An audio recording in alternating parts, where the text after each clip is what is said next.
Hi, everyone. Welcome to another episode of Dr. Gilbert Hosts. And before we get started today, I want to say hi and welcome to everyone. As you know, this broadcast is live, so I invite you to engage with me, to engage with each other. There is a group chat feature on the right side of your screen. Many of you have discovered it already and have already put in your questions. So please put in your comments and questions there now and throughout the program. So whether it's your first time tuning in or you're a regular, I'd love you to say hi. Let me know where you're joining us from and engage with each other. So welcome to everyone. And thank you very much for being with us today. So for those who are familiar with this series, about once a month, we have a broadcast and I invite an expert on some aspect of Parkinson's disease to join me for a presentation and then to answer your questions on a particular topic. So in recent past, we've had broadcasts dedicated to, for example, the many forms of carbidopa-levodopa, the concept of premotor Parkinson's. We just had one on stem cell therapies. We had one on the gut-Parkinson connection, et cetera, et cetera. And you can view all these recordings on our YouTube channel. You can join the thousands who have found this content very useful. But each broadcast provokes lots of questions on all sorts of topics, and we don't get to answer all the questions that you have. So we thought today we would dedicate a broadcast just in time for the end of Parkinson's Awareness Month, which is April, and we're going to dedicate this broadcast to answer your questions. Now, I have a list of questions that I'm frequently asked, that have already been asked, but there are already tons of questions in the chat. So we will start there and answer questions that you may have. So keep them coming. We're going to do our best to answer all of them, but I'm quite sure that we won't be able to answer all of them yet again. Having said that, when this broadcast ends and you still have questions, next week, Monday through Wednesday, and that will be May 4th through 6th, we have partnered with an online platform called Smart Patients, and we will be hosting an Ask the Expert there, and you'll be able to ask me additional questions on those 3 days on that platform, and we'll give you details about how to access that platform at the end of this program. So hopefully we'll at least touch on some of the highlights and get some of these questions answered. All right, so we've already had a lot of questions coming in, and we'll get started. I can say hi to Michael. I can say hi to Alethea from Simpla. So thank you again for being here and for also putting in your name and where you're from. Thank you so much. Okay, so let's get started. Our first question, and this is not the first one asked, but the first one I'm going to answer, and that is from Bruce, who asks about swallowing difficulties. So Bruce is having difficulty with swallowing and feels that some particular foods get stuck in his throat. What can be done? So swallowing difficulties can be a feature of Parkinson's disease. There is potentially discoordination on the swallowing muscles, and it can cause you to feel many things and cause you to feel that not all the foods go down in the proper way, and it can really impede many things. It can impede good nutrition. It could impede desirability of food. It could impede your ability to enjoy food, and it can be dangerous. A person can cough while they're eating. They can frankly choke, and another thing that can happen is the food can go down the wrong pipe and can cause pneumonia. And so there's a whole range of problems that can happen with swallowing difficulties. Some are mild and some are severe. And the way to know, if you suspect that there is a swallowing problem that's happening, and possibly because of your Parkinson's, you would want to talk with your neurologist about what's going on. And the first step would be an evaluation by a speech language pathologist who's also trained in swallowing. And there are various tests that can be done to evaluate whether you're having a swallowing problem or not. There can be an imaging test where you're given certain foods and then x-rays are taken as the foods are going down to see whether everything's coordinated. That would be one approach. There are simpler, more bedside approaches where the speech language pathologist will watch you eat different foods and see how your swallow is coordinated. And then there's tests where they actually look with a camera. They put a camera down to the swallowing area and watch as you're swallowing. So there are different approaches, but it all starts with an evaluation by a speech language pathologist. And the evaluation will determine a couple things. First of all, which types of foods you're having trouble swallowing with and which are not. They may distinguish between thin liquids, or other types of foods may distinguish between foods that are harder to get into small pieces or don't have as much of a soft consistency. Bruce mentioned the crunchy foods can be problematic. And so the report from this test that you'll have will kind of outline which foods are safe for you and which foods are not. And it is possible that you have certain foods that you should avoid. That is possible. Certain kind of key ones to avoid. Popcorn is one that can get stuck. It has little bits. Steak, which is really difficult to kind of get into small pieces. Those are kind of things that may particularly be important to avoid. Different consistencies.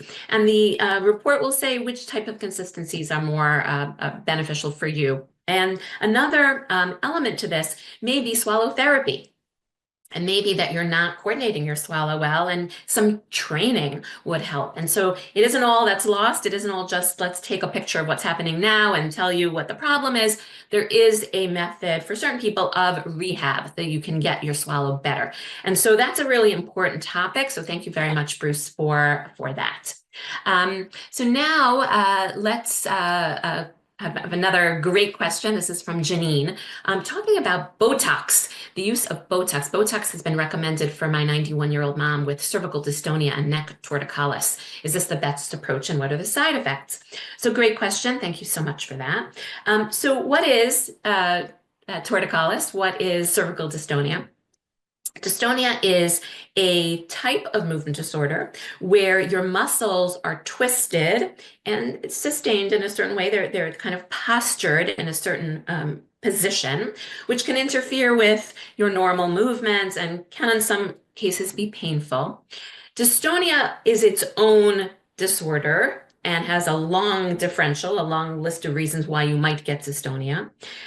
On this program, we're going to be talking about the dystonia that's related to Parkinson's disease. So just if anyone's listening out there, dystonia is a broader topic than Parkinson's and can be addressed with Botox if you don't have Parkinson's. Just because you have dystonia most certainly does not mean you have Parkinson's. Yet, there are people with Parkinson's that have dystonia. And so that is what we're going to address today, and that is most likely what Janine was referring to. Sometimes people with Parkinson's have neck twisting, and that would be cervical dystonia, referring to the neck. Sometimes people with Parkinson's have dystonia of the foot. That's another common dystonia that can happen. And the toes can curl and the foot can turn in. Sometimes these dystonia posturings can be related to medication. And so if you are taking your medication at a certain time, the medication may work to keep the dystonia under control. And then when the medication wears off, you get the dystonia. Conversely, sometimes people find that if you take your medication, sometimes when you're at the peak dose, that's when you feel the dystonia more. So that's something to work out, meaning if you can kind of keep a diary, get a sense of when the dystonia happens in relationship to the medication, and then alter the medication, either the amount or the timing, so that the dystonia doesn't happen. That, of course, would be one way to go, and that would be a great way to go. Sometimes that is not possible, and you're left with a posturing of a particular set of muscles, which interferes with the quality of life. And then the question is how to treat that. One approach is to use botulinum toxin, Botox. What this is a drug, really, that gets dissolved in a liquid, usually normal saline, and then the drug gets injected into the particular muscle that's overactive, into the muscle that is twisting, and it allows the muscle to relax. It is a great treatment for what we call focal dystonia or twisting of muscles that are localized to a specific set of muscles. It's a very good treatment for the toe curling. It is a good treatment for neck as well. And in the right clinical scenario is really a really good option. The reason why it's good is that it's so local. So you're injecting right there into the muscle that's affected. You're not taking a medication that then goes to the whole body. Sometimes medications for dystonia may exacerbate non-motor symptoms of Parkinson's, may make constipation worse, may make urinary problems worse, may make vision worse in some cases. And so using a cleaner therapy can be a good idea. And that is something that can definitely be offered. So I would say it would be on the table for neck twisting as well. One of the things to keep in mind is that you do need to have an expert doing this. The neck muscles can be quite close to the swallowing muscles. So what you do not want is the botulinum toxin to migrate to the swallowing mechanism and cause weakening of swallow. That would be one of the sort of more dangerous side effects. That is uncommon. It is not something that we see frequently, yet it is not a good side effect and something very much to avoid. So that is a discussion to have with a neurologist who may be suggesting it in terms of side effect potential issues with swallowing, and see, just make sure that this is something on their radar. And I'm sure it is. I'm sure they will discuss it with you as a potential side effect. And something that is typically able to be avoided, but something to know about in rare cases where that may happen. Okay, so we now have lots of other questions. Let's continue this concept of talking about sort of not directly about the motor symptoms of Parkinson's, which have come up a lot, but some of the kind of ancillary, very potentially problematic issues of Parkinson's, but ones that we need to talk about as well. So we have a question from Dia, which is, I take Paxil, Abilify, Vylar, Effexor daily. How do these medications affect Parkinson's, and carbidopa-levodopa? So I'm not gonna, what I do not want to do here is really give medical advice in particular situations and sort of question or answer particular drug lists of particular people. That would be overstepping what this forum is able to do. So what we'll discuss more generally is kind of medication interactions in general, and also depression and Parkinson's disease. And so in terms of medication interactions, the rule is, the simpler you can go, the better, of course. The more medications you're on, the more possibility for medications to interact. So there's no hard and fast rule, except if there are actual contraindications between two medications, or contraindications between a particular medication and Parkinson's disease. So those are two things where kind of there's a stop sign, and you wouldn't go forward. Other than that, you would sort of discuss with your neurologist your list of medications. It's super important to bring your entire list of medications to all your visits. Just make sure everybody knows what medications you're on. The electronic medical record helps with this because it allows practitioners to see your list, but you need to make sure that list is updated and that everybody knows what everyone else is prescribing. So that's really very, very important. And that's sort of the number one rule. And really, you can't get beyond that really basic advice. So that would be my advice about any medication list. Having said that, there are certain medications, not the ones mentioned in this question, but certain medications that a person with Parkinson's should not take because they block the dopamine receptor. And so they can actually cause what looks like Parkinson's disease. They can cause what's called drug-induced Parkinson's disease. And so that is something to keep in mind in terms of medications in general. If somebody is not aware that you have Parkinson's disease, a doctor that you go to see is not aware that you have Parkinson's disease, that would be something to correct. You would want to make sure everybody who sees you knows you have Parkinson's, so they're not giving you any medication that blocks the dopamine receptor. On our website, apdaparkinson.org, we have a section of publications, and we have one publication dedicated to medications to avoid. And that's a list of medications that can cause this drug-induced Parkinsonism and would be medications to avoid. Having said that, there is a range. There are medications that very very clearly block the dopamine receptors, some less so, maybe medications that some people with Parkinson's take. But in some cases, it can worsen Parkinson's. So there's always going to be a range. There's always going to be an individualization of your drug. So bottom line, bring your drug list to all your physicians and make sure everything is compatible with each other. Okay, so we have so many great questions. It's really hard to know where to begin. So let's talk about Douglas's question. Who has had urinary, my husband has had urinary retention for the past year. Will a brain scan help identify if the bladder is not functioning due to Parkinson's? Okay, so urinary retention can be a feature of Parkinson's disease. So can the opposite, where a person feels that they're urinating all the time. So there can be these opposite effects of urination on Parkinson's on urination, and in the issue, the non-motor issue of urinary issues, problems with urination in Parkinson's disease, can be very similar to some of the issues that come from other causes of urinary problems.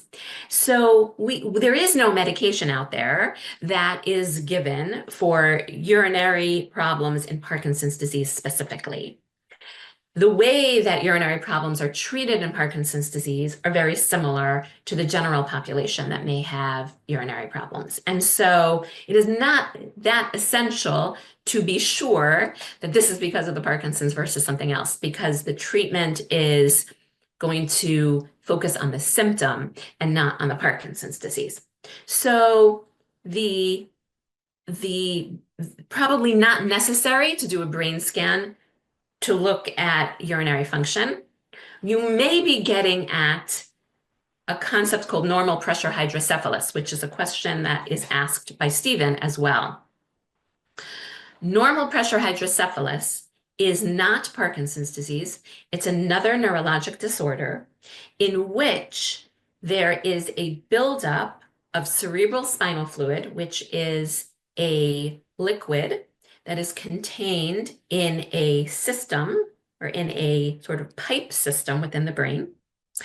There is too much of this cerebral spinal fluid. The pipe system gets engorged and big, and slowly over time, these pockets of fluid get bigger, too big, and push on the brain parenchyma, we call it, or the brain that's next to where this pipe system is. So instead of having a nice flowing system of cerebral spinal fluid, and this pipe system is sort of well controlled, this pipe system gets bigger and bigger, balloons out, and pushes on the brain. The pushing on the brain can cause problems with walking. It can cause problems with urination, and it can cause problems with thinking. And so you have this sort of triumvirate of symptoms because of these puffy pipes. And the treatment is to shunt. So it means to put a tube in this pipe and to extract fluid from the pipe on a continuous basis, put a shunt away for the fluid to drain. And actually the shunt, you don't see it on the outside, it gets tunneled out of the inside of the brain, and the tubing gets tunneled under the neck and gets dumped into the abdominal space. And so you have a place for all the fluid to go. When that happens and you have a shunt, the puffiness of the pipe system shrinks and there's less pressure on the brain, and that helps the symptoms. That's normal pressure hydrocephalus and the treatment for normal pressure hydrocephalus. So it is possible to have walking problems and urinary problems and thinking problems as a group of symptoms that's not Parkinson's. So how do we make sure that that isn't what's going on if you go to your neurologist with some of these symptoms? And that would be where a brain scan would be helpful, because it would see, I mean, normal pressure hydrocephalus, you can see on a brain MRI, you could see it usually on a CAT scan as well. You see big, the pipe system's bigger. You see it. If you don't see a big pipe system, you don't have normal pressure hydrocephalus. It's a diagnosis you can make with imaging. Having said that, you can have big puffy pipes and also Parkinson's. And the big puffy pipes may look big, but it's only because you've lost some of your brain cells from what we call atrophy, because the brain has degenerated in a certain way. So sometimes it's not clear. Sometimes it's not clear. Sometimes you have a lot of fluid in there, but it's not normal pressure hydrocephalus. So everything's complicated in medicine, and this topic is super complicated. So how do you know the difference? What do you do? So there are certain procedures that neurologists can do. They can take out some fluid. They could do what's called a drain trial, where they take out fluid into a bag outside the body. That's a neurosurgical procedure. There are ways to get at whether or not it's worthwhile to put this shunt in, to actually do a surgical procedure, put the shunt in and drain fluid into the abdomen to try to treat this condition called normal pressure hydrocephalus. So it's a long way to answer. It is definitely something to be aware of, definitely something that can be investigated using a brain image, and can be one of the reasons why a person may have walking difficulties, urinary problems, and cognitive problems. It is not a common diagnosis. It may be underrecognized, but it is not a common diagnosis.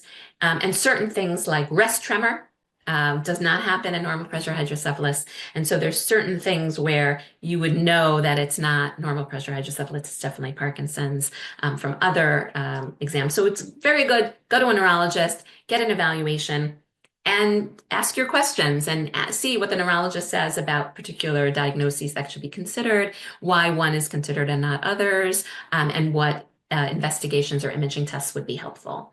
So hopefully I've answered both Douglas and Stephen's questions about that. We have Susan's question. This is such a good question, and I'm sort of afraid to answer it, but I will do my best. Is it true that eating dairy can negatively affect progression of Parkinson's? So this is a loaded question. There's a lot of debate on both sides.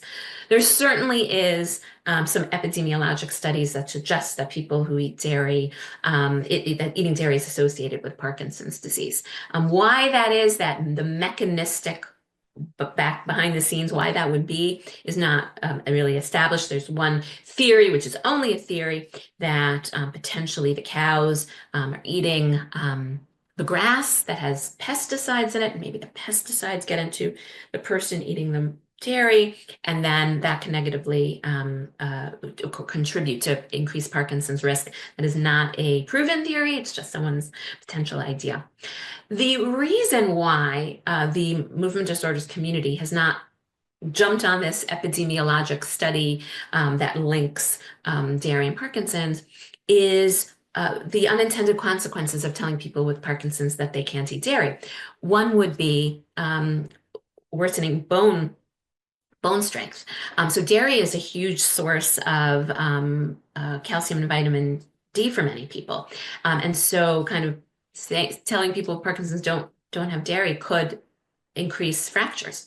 In addition, dairy is a loved food and is a great way to maintain weight. And as Parkinson's evolves, there can be an association with weight loss, which leads to frailty, which leads to increased morbidity around infections and less movement, and et cetera, et cetera. And so we don't want to kind of contribute to that as well. So there could be these unintended consequences of really, kind of too early banning this food group without more evidence. When you have an epidemiologic study and you look at a population and you link it and you have an association between, some characteristic and Parkinson's without a mechanistic link, why would they be connected? Is there a causality, or they're just associated? You risk really over assuming.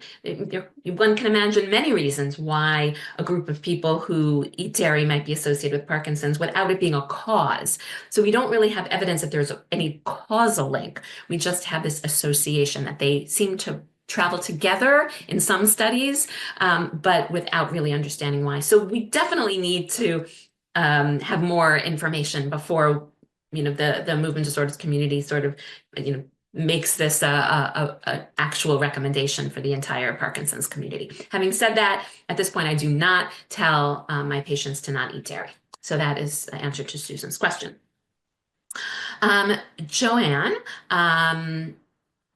asks a question about carbidopa-levodopa. So let's start talking about that. That's a massive topic and definitely something that many people may have questions about. And so Joanne's specific question is, if new signs and symptoms appear, is it better to overtreat or undertreat? Amazing question. I don't think I've ever been asked it in quite that way, but that's a really, really, really good way to think about what's going on. So carbidopa-levodopa is the tried and true, basic, really works well medication to help the motor symptoms of Parkinson's. And that's the movement part of Parkinson's. That's the slowness, the stiffness, the tremor, the walking problems of Parkinson's disease. And it does a really good job doing that. What can happen as the disease progresses is that a dose of medication may last for a shorter amount of time than it had in the past. So when you start the medication, you may find that your doctor tells you to take it every 5 hours. You do so, medicine works, everything is good. And then as time progresses, you may find that it does not last 5 hours anymore. It may last 4, 3, maybe even 2. And that can be really problematic. So you're taking medication frequently. And so what the response sometimes is to increase the number of doses that you take. And then you kind of start playing this game. I'm taking too many doses, too few doses. I'm up, down, and you have a sine wave of activity during the day. So, or a sine wave of response to medication during the day. So you have good response. Now I'm feeling great. Now I'm not. Now I'm feeling great again. And it's very, very hard to really stick to that line and have just the right amount of medication in you at all times. It becomes very, very hard. And so what Joanne is asking is, okay, so now I'm on the downswing. I'm going to take another pill. Should I take another pill that kicks me up into too much medicine, too little? And should I be aiming to take too much or too little? Because the flip side of this up and down is that at certain times during the day, what can happen is you can become over-medicated and then you can develop dyskinesias. Dyskinesias are the extra dance-like movements that some people have when they are either at their peak dose, where the medication is working its best, or sometimes when the medications are increasing and decreasing. That change in the level in your brain is what induces the dyskinesia, not the actual level. So as it's ramping up or as it's ramping down, you may have these extra dance-like movements. These extra dance-like movements are different than tremor. Tremor is a rhythmic shaking. These dyskinesias are a more erratic dance-like feature, and they are both problematic symptoms. One is an indication that you may need more medicine. One is an indication that you may need less. So you're kind of up and down, and how do you get that middle ground? So Joanne, you ask an excellent question, and I don't really have an answer for you. So if you are kind of deciding whether to up your dose to kind of get you over that hump and really have your symptoms under control, and you'd rather overtreat, that may mean that you have more dyskinesias. That may mean that you have more of those dance-like movements. Some people are totally okay with that. They may not even notice they have the dance-like movements. They don't bother them at all. It may bother their care partner, like, why are you making those movements? Well, I don't care, it feels fine. However, a person may hate the dyskinesias. They may be uncomfortable. They may interfere with walking. And so overtreating may be a bad idea in those cases. The same with undertreating. If you're undertreating and you continue to have tremor, you continue to be a little slow and stiff, you may feel okay, you may feel fine. I'm not moving quite as well as I would have liked to, but it's fine. I can get around. Or undertreating may be terrible, that you're stuck in a chair and you can't move, or you just feel totally lousy. And so it really is going to be very, very variable whether you would rather be a little over-medicated or a little under-medicated. Now, having said all this, it is of course much better for everyone not to be over or under medicated. And our goal is to get you at the right dose always.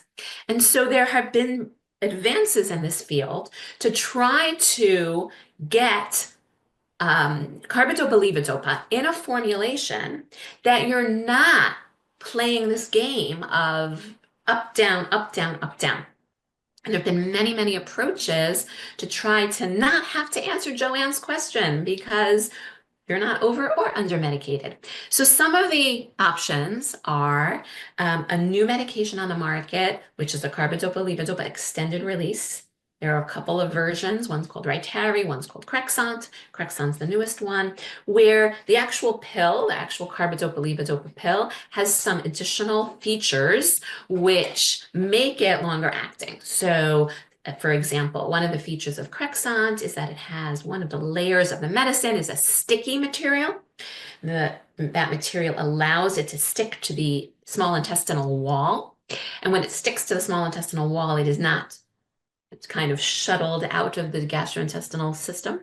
You do not poop it away. It stays there and it can get absorbed over a longer period of time. So you have more of a lengthy time where the medication is being absorbed and is in your system. So that would be one example. So there are different pills that have these different features. In addition, there is a new medication, which is carbidopa-levodopa in a kind of liquid form, which can be infused directly into the subcutaneous fat and can be infused over 24 hours so that you have continuous carbidopa-levodopa absorption in the brain. That is a pretty brand new. It's about a year plus old, and it's really kind of taking off around now for people who have this issue of the up and down that Joanne talked about. Another approach is deep brain stimulation. That's a whole other topic. That is a surgical procedure where you put a wire into the brain, different than the tubing that I talked about for the normal pressure hydrocephalus. This is a wire which introduces electricity into the brain and can also help normalize the ups and downs. And that's one of the reasons why a person would get deep brain stimulation is if they have ups and downs from their medication, as we discussed. So there are answers to why or how you can try to avoid this over and under medication, something to bring up with your neurologist to help with, some really very common problem. Okay, we have a question from Susan, which is a great question and another one which I know so many of you are thinking about in various ways, and hopefully Susan's question will help us touch on this topic more broadly. And that is dementia or pre-dementia one of the symptoms of Parkinson's? Okay, so we should take one step back and state that Parkinson's disease, as you all know, is a movement disorder. So that means it affects movement, and we talked about that a fair bit already. It can cause slowness, stiffness, tremor, problems with walking, but it also has lots and lots of what we call non-motor symptoms. So those are symptoms that are not related to movement, but are part and parcel of Parkinson's, and some of them we already discussed. We already discussed urination, for example, as one of the problems that is part of Parkinson's disease, but is also it's thought of as not related to the brain and not related to neurons, but in fact, of course, nerve cells do control urination, and so those can be affected in Parkinson's. Another one of these non-motor symptoms is cognitive problems, and this can definitely be a non-motor symptom of Parkinson's. It's a relatively common non-motor symptom of Parkinson's. So the answer is, with some caveats, yes, to Susan's question. So cognitive problems can be one of the symptoms of Parkinson's. What does the word dementia mean? It is a word that means cognitive problems that interfere with activities of daily living. It is not really a scientific definition, but it is really a functional definition. And so if you have cognitive problems that interfere with how you are able to go about your activities of daily living, and you can no longer do your activities of daily living on your own because of cognitive problems, then you have dementia. There are many causes of dementia, and one of them is Parkinson's disease. You can have what's called Parkinson's disease dementia.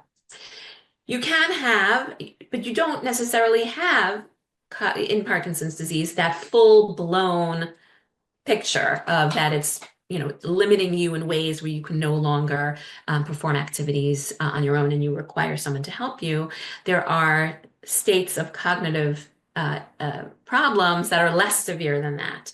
Susan called it pre-dementia. We would call it, and we in the medical community, would call it MCI, or mild cognitive impairment. And so, yes, there is this stage, which is not normal cognition, but not dementia, and that's the stage of mild cognitive impairment. And that also can be linked to Parkinson's. Now, I want to emphasize that this, as in everything in medicine, and as I've tried already to illustrate, everything that we're talking about exists on a spectrum. There is no black and white in medicine at all, ever. So the spectrum of cognitive issues exists on a spectrum. And so it is possible for you to feel like, I'm just not remembering things the way I used to. That could be a little bit of mild cognitive impairment, and it can go all the way to full-fledged dementia, as we talked about. So it does not mean, when we say that you have cognitive issues in Parkinson's, this does not mean that everybody is developing dementia. There is a spectrum, and you may fall along this line and function quite well along this line. So that is something to really, really keep in mind. Having said that, there are definitely groups, not insubstantial groups of people with Parkinson's who never develop any cognitive problems at all. Not mild cognitive impairment. They have normal cognition, absolutely normal cognition for decades and decades. So there really is this whole entire gamut that exists. So hopefully that gives you a little bit of insight into Susan's question. So many questions. So Matthew has a question. Oh, wow, this is a good question. So congratulations, Matthew. I'll be having a daughter next month. Are there new stem cell therapies being trialed that use cord blood, deciding whether to store them or not? Great question. To my knowledge, there are no current clinical trials using cord blood. Having said that, this is not an impossible possibility. And if it is not unreasonable to store cord blood, it may be something to think about. I would not say it would be something that you would use right now.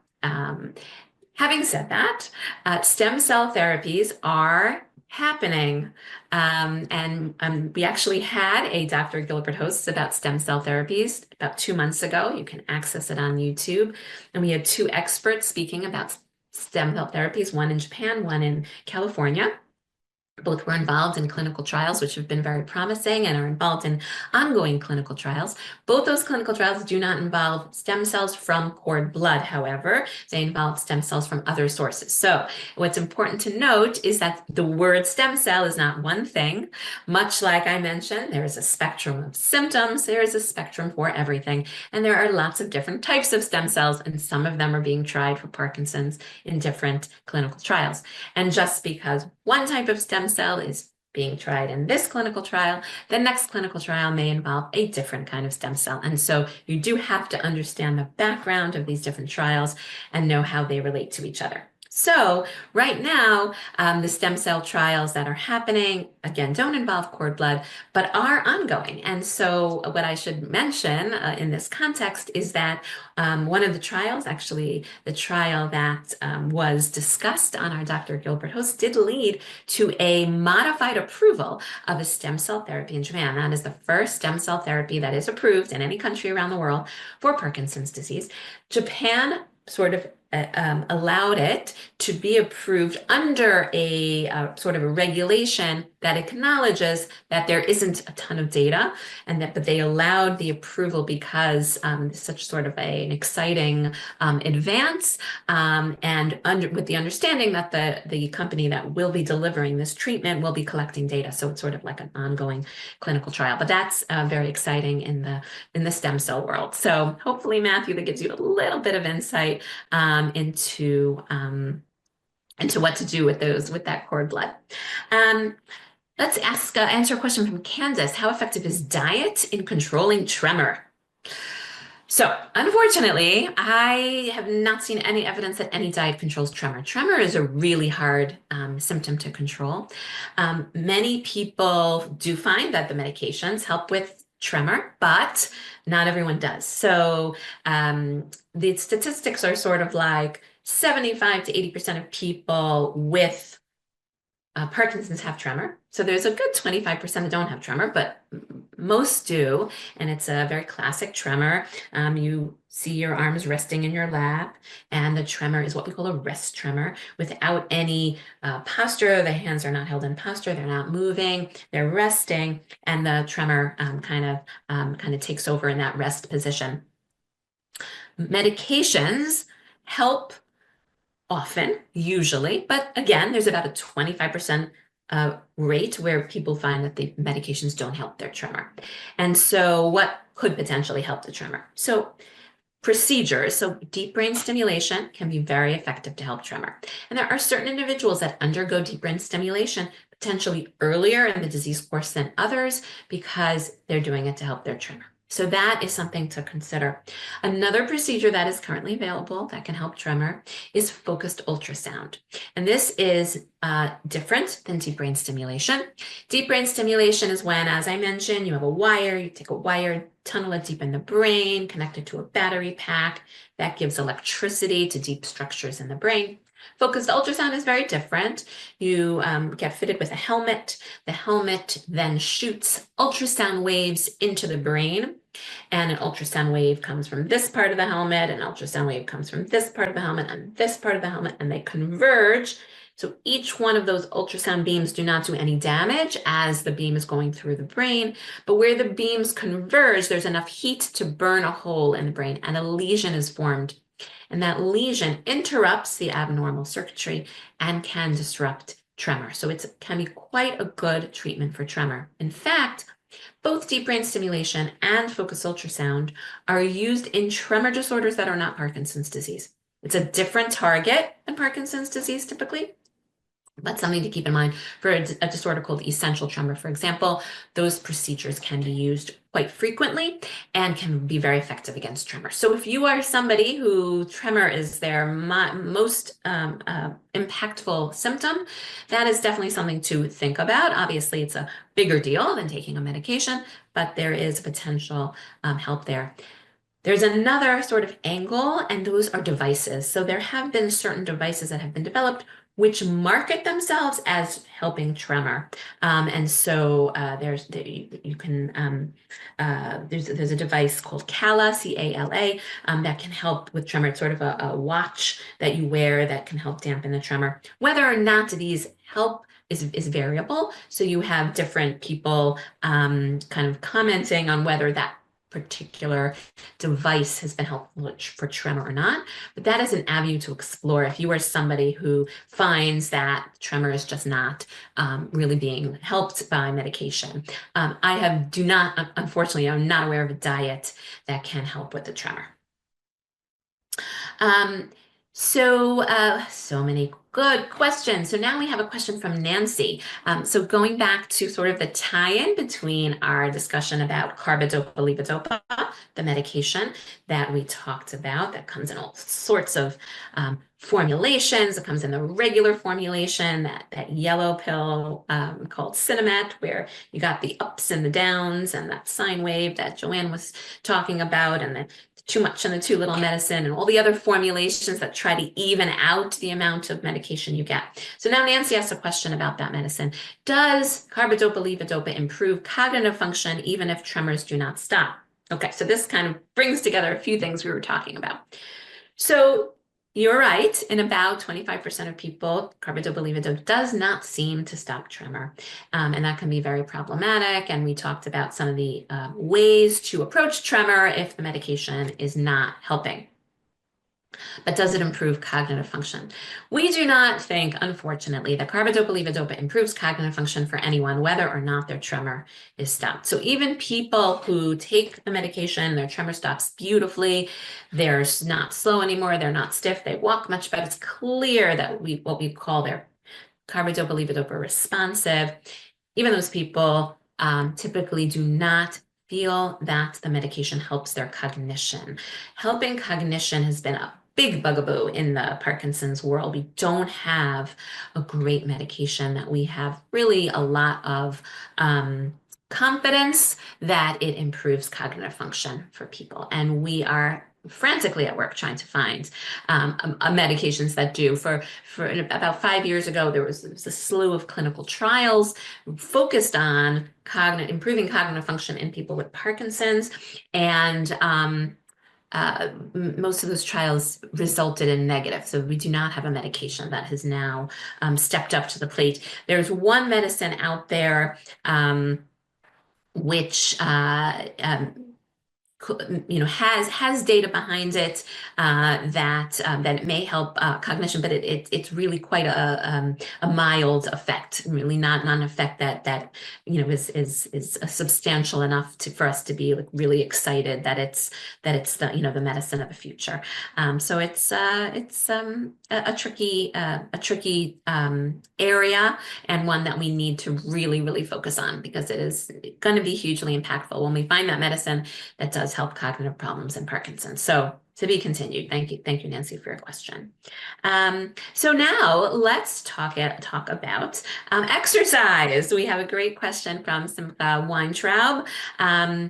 Is there a clear match between certain kinds of exercise and certain Parkinson's symptoms? Do we have sort of like a matching chart? If you have this symptom, you should do this exercise. Probably not as beautifully laid out as you would like. What we say is that people with Parkinson's need to do exercise in 4 buckets. And APDA does have a very rich exercise resource called Be Active and Beyond, which is a booklet on exercise in Parkinson's disease. And it shows in pictures 22 different exercises that are helpful to people with Parkinson's disease, and gives a very clear explanation about how you do those different exercises. And they are meant to counteract some of the very problematic problems of Parkinson's disease. So primarily the slowness and the stiffness of Parkinson's disease.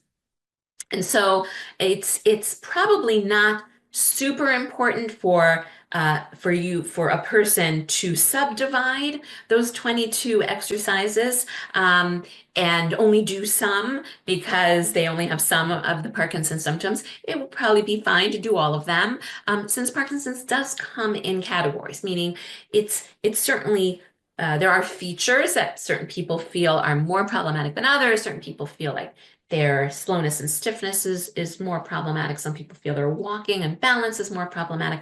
But for the most part, people do go back and forth between different categories, and doing all those types of exercises would be helpful. So I would definitely recommend the Be Active and Beyond book, and to get familiar with those Parkinson's specific exercises. There are also other Parkinson's specific exercise ideas. One of them is used and touted by an organism or a type of physical therapy called the LSVT big. So this is a type of therapy where you're encouraged to make really big movements, whereas someone with Parkinson's may tend to make small movements, to be more flexed, as we say. They may have a hunch in their shoulders and maybe hold their elbows a little bit flexed and their waist a little bit flexed. And so the Lee Silverman voice technique, which is LSVT big program, encourages these big movements to open up your chest and to do movements that are bigger than you would think you need to do, to try to compensate for the fact that the Parkinson's tends to make these small movements. So that's another concept. We cannot emphasize exercise enough. Exercise is so incredibly super important for people with Parkinson's, and that's exercise in the 4 buckets that I will now mention, which is aerobic activity, where you get your heart rate up and you're actually, somewhat out of breath even, and you're really kind of pumping yourself, and that could be treadmill, that could be, aerobic dance activities. So that's aerobic. Then you also have stretching. You also have strengthening, very important, where you're using weights potentially with supervision, and then balance exercises. Those are the four categories. And the CDC will recommend that you do 150 minutes a week of aerobic activity. So that's 30 minutes, 5 times a day. And then throw in the other categories as well, especially the balance and the strengthening, and getting those different elements working. That's sort of the prescription of exercise that we do try to explain and talk about. Okay, so we have many questions I'm trying to figure out. We're only 10 minutes from the end, so I'm trying to figure out how to order this. So let's talk about Jill's question. So Jill is talking about prodromal Parkinson's. Does Parkinson's with prodromal RBD, which is REM behavior sleep disorder, indicate a quicker progression and a heavier non-motor burden? So that's a lot of different concepts rolled in there. We'll try to tease that out a little bit. The bottom line to Jill's question is probably not, but let's try to understand what the question means. So Parkinson's disease is right now a clinical diagnosis. And so you go to your doctor and they'll kind of do a clinical exam, and they'll see whether you have rest tremors, slowness, stiffness, trouble walking. They'll do all these different, ask you to do these different things with your hands and your legs, and then say, well, your exam is consistent with Parkinson's. And that means that you have the motor features of Parkinson's, because that's what's being examined for on the neurologic exam.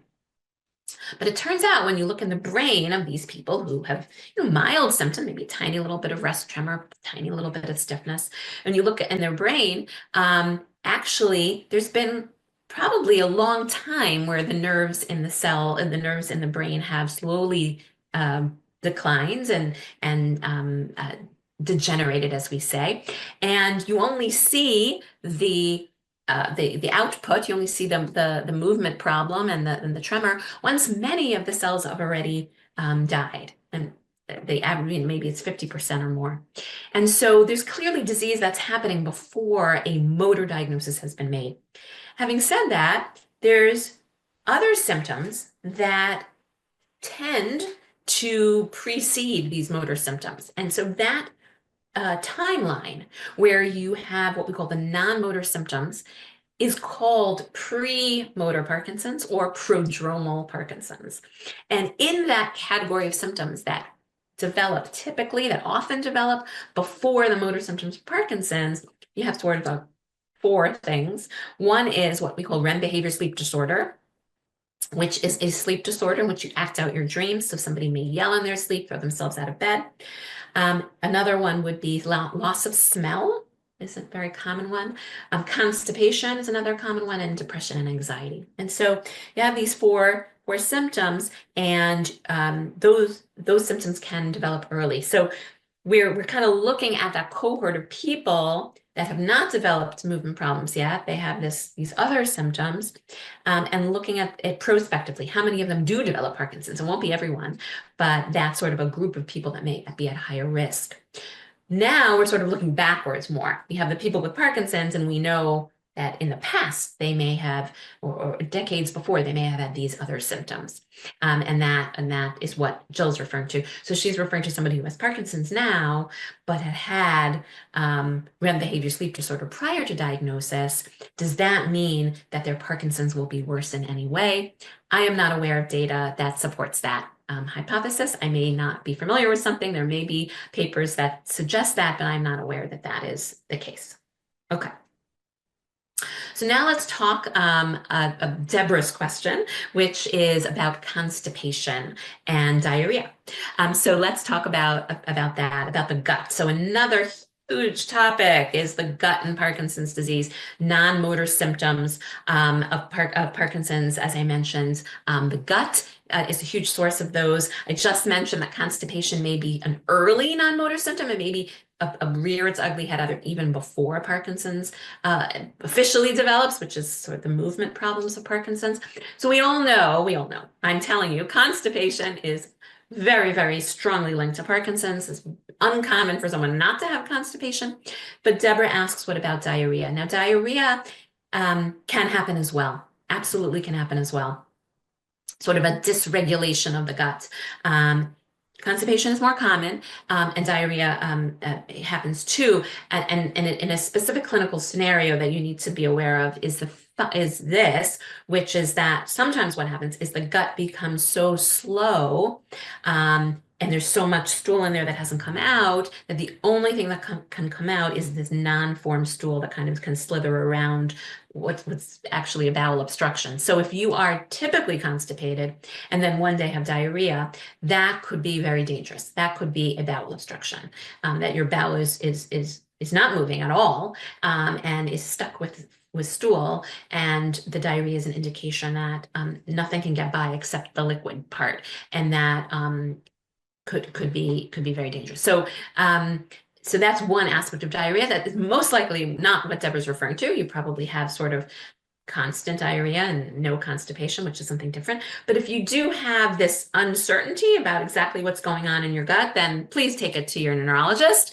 or to maybe your gastroenterologist, and try to sort out what exactly is going on with your gut. But both of those aspects can be related to Parkinson's. Another angle of the gut and Parkinson's is is the stomach, when things don't move well in the stomach, and you have what we call delayed gastric emptying, and you don't, and that could cause sort of nausea and bloating and just pain, and this feel like your things are kind of hung up in the stomach. It could be the medications are hung up in the stomach, you don't get good absorption. So you could have all sorts of problems with the gut, both this sort of bloating thing and nausea, as well as constipation, and then you can also have diarrhea. So all are possible, and sorting it out with a gastroenterologist could be very, very helpful.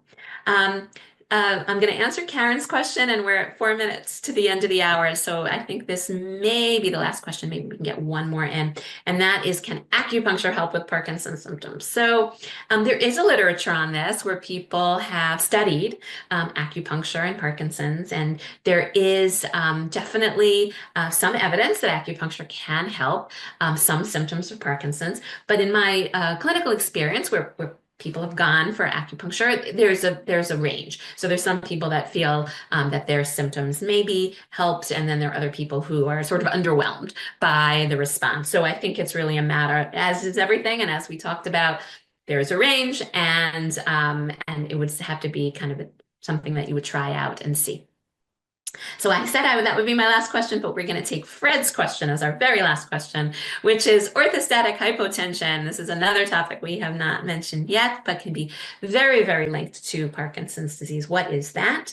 It is a dysregulation of blood pressure. So in people with no Parkinson's, their nerves control their blood vessel walls really well, and they stand up. The blood vessel size adapts, blood pressure is maintained, you get good blood flow to the brain. And some people with Parkinson's, they stand up or they sit up, and their blood vessels, the nerves to the blood vessels, do not respond, or do not respond at all, or do not respond fast enough, and there is a drop in blood pressure. The blood pressure is not maintained by changing the size of the blood vessels, and there's a drop in blood pressure. There's not enough blood that gets to the brain. It could be feel very dizzy. You can get all those sensations, kind of the pre-passing out sensations, and you can frankly pass out. And that is the concept of orthostatic hypotension, where your blood pressure is low when you change your head position. So this is a very important non-motor symptom to be aware of. It can be exacerbated by medications, and it can be very, very problematic if somebody's getting intermittently dizzy or passing out. That's really not good. There are many lifestyle changes that can help with this. Maintaining salt, maintaining fluids can keep the blood pressure up. There are devices or compression stockings that can keep the blood pressure up. There are salt tabs you can take, and then there are medications that can raise your blood pressure. So there's a whole range of solutions. The most important thing is to diagnose it. Some people will not know that their dizziness has anything to do with their blood pressure. They just think they're dizzy. And knowing that it's related to blood pressure is the first step. And once you know that, then there are many ways to try to get at getting that blood pressure up and making sure. The number one way is through diet, is using fluids and salt. And that would be the first line, and then going from there. So on that note, I think we have to end our fantastic Q&A. We have all your questions recorded, so we will hopefully be able to address some of them on future programs and in future ways. So thank you so much, everyone, for your fabulous questions and for participating today. And I want to reiterate that we have a partnership with Smart Patients, and I think we're going to have that link put in the chat for you. So you can cut and paste it now. So this Q&A is going to continue on May 4th through 6th. So that's next Monday, Tuesday, and Wednesday in partnership with Smart Patients. So Smart Patients is an online community. They have lots of online patient communities, and they have one for people with Parkinson's and their care partners. And they host an ongoing discussion on Parkinson's disease where people can get answers to their questions, ask each other, gain support, share information. And they're having a special event next Monday through Wednesday where it will be an Ask the Expert. And I'm going to be the expert, and it will be a special Parkinson's Q&A. You don't, of course, have to have participated in this to ask your questions there. Anyone can ask their questions there. But if you have a question that you did not get an answer to, you'll be able to post your additional questions there, and I will answer them at that time. So please take advantage of that. And I will see you in Smart Patients. And you'll also be receiving a post-event email. It'll contain a link to a survey. So please fill that out. Let us know your thoughts on today's program. And then we can take it from there about how else to help you get your questions answered. So if you know someone who missed today's program, if you joined late, if you'd like to watch this again, this will be available on our YouTube channel to be viewed, and it will be available relatively soon in the next day or so. When you're there at APDA's YouTube channel, don't forget to subscribe to our YouTube channel. You can watch all our videos and our live broadcasts there. So for additional information, for resources, please visit our website at apdaparkinson.org. On our homepage right now, please view our very impactful public service announcement. And the message of that public service announcement is continue doing what you love, even if you have to do it differently. And we hope that that public service announcement inspires you. So go ahead and view that when you're on our website. There are 2 virtual events that are coming up. We have one on May 14th at 3 p.m. This will be a part of APDA's series, Thriving Through OT, and it will be a broadcast on recreational therapy. It's entitled Access, Adaptation, and Adventure. And on May 18th, I will be back, and I will be presenting the topic of our journey to PD research participation. We'll be discussing access to clinical trials and the kind of process that is involved in being part of a clinical trial. So please be sure to register for both those events. Stick around for a few final messages. Before I go, I want to thank you for joining us today. Hope some of you got your questions answered, and we hope to see you soon on another APDA program. Have a great afternoon, everyone.